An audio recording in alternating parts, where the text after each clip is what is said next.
Greetings everybody, welcome here to Prog Monster. My name is Murph, I am the host of this show, a show dedicated to progressive rock and other forms of rock music.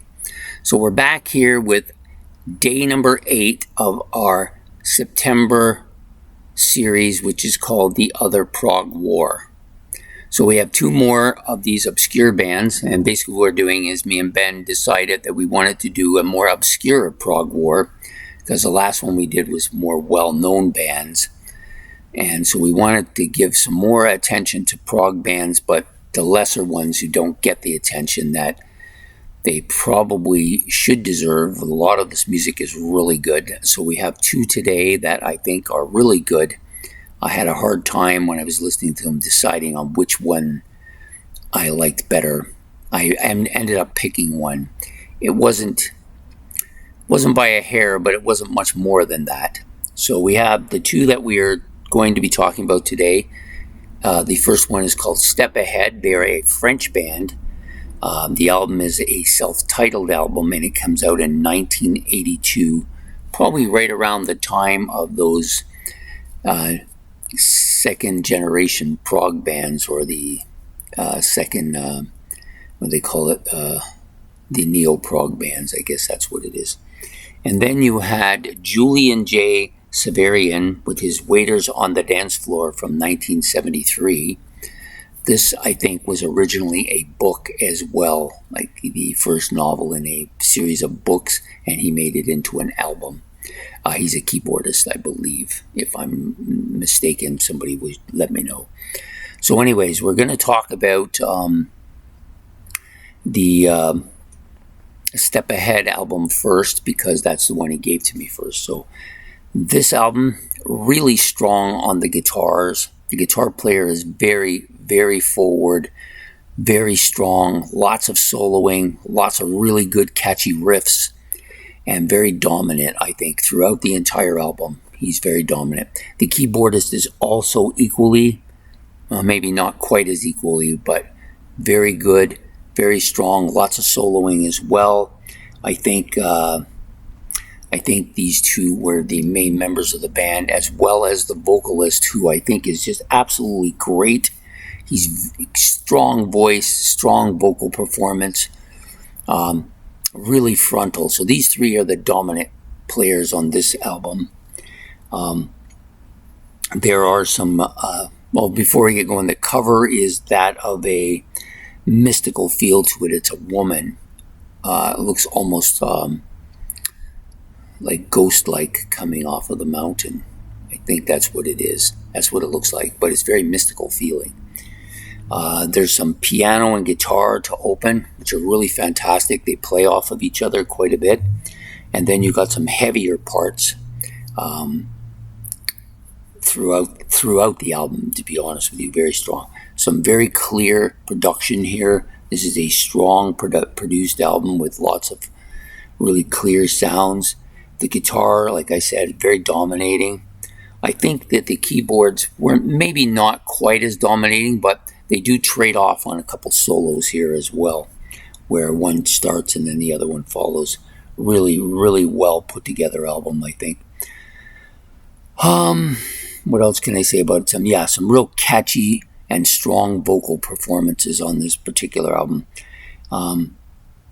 It actually sounds surprisingly fairly modern, considering that, the album is over 40 years of age, but it's so clear sounding that it sounds like a very modern rock album. This has progressive parts to it. There are quite a bit of progressive parts to it, but I think you could give this a edge at being a hard rock album as well. Very similar in content to bands like Triumph and maybe Boston, but they don't really sound like either of those bands. But I think if you like those 2 bands, I think you'll like these guys. Kind of remind me of a little bit of Winterhawk as well, but more proggy. And I really enjoyed everything about them. They're a French band, only put out this 1 album. It's unfortunate, because I think that they were only just getting started. Probably could have made some really fantastic music. So the second group here that we're here to talk about is Julian J. Savarian and his album Waiters on the Dance Floor, which came out in 73. So it's a bit older, but still sounds relatively well, like very good, very clean sounding album. The album has a man on a naked man on a horse on the cover. Very kind of medieval looking, actually, like the knights type of thing. So I like this quite a bit too. Lots of keyboards and synthesizers on this album. Very, very dominating. Some heavy guitar riffing throughout the album periodically. Not dominant, like not throughout every song, but parts of the song. A lot of their songs have this kind of really dominating riffing guitar, which is really good.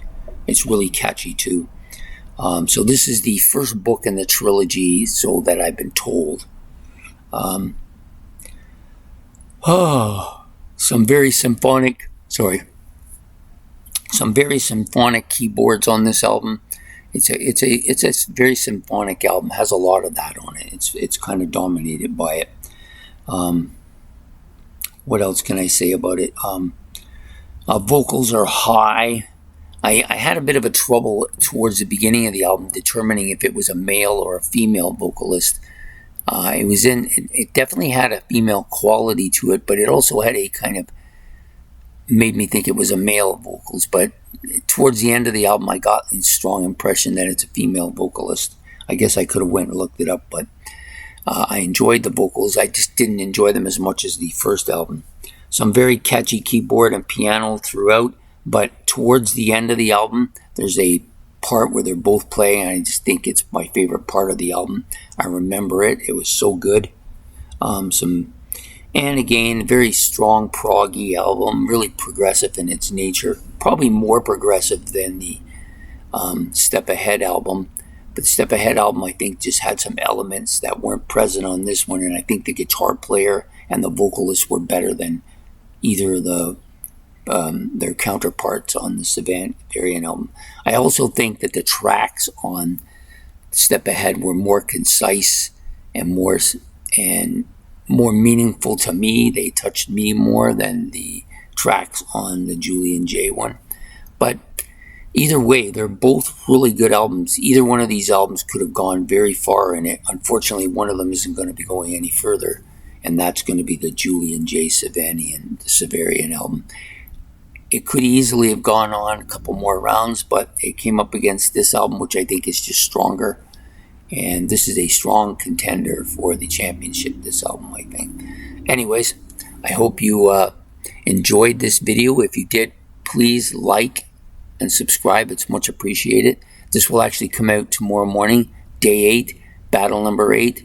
If you got any comments about either of these two groups, anything that you might think is interesting or something that maybe I'm not getting right or I'm missing, please put it in the comment page below. Everything helps build my repertoire up here so that I'm learning as I go along, and hopefully we're all learning as we go along. So please enjoy your evening, and we will see you again on I guess it's Saturday now, Saturday morning, for the next battle in the series for the month of September. So take care and have a good one. Bye.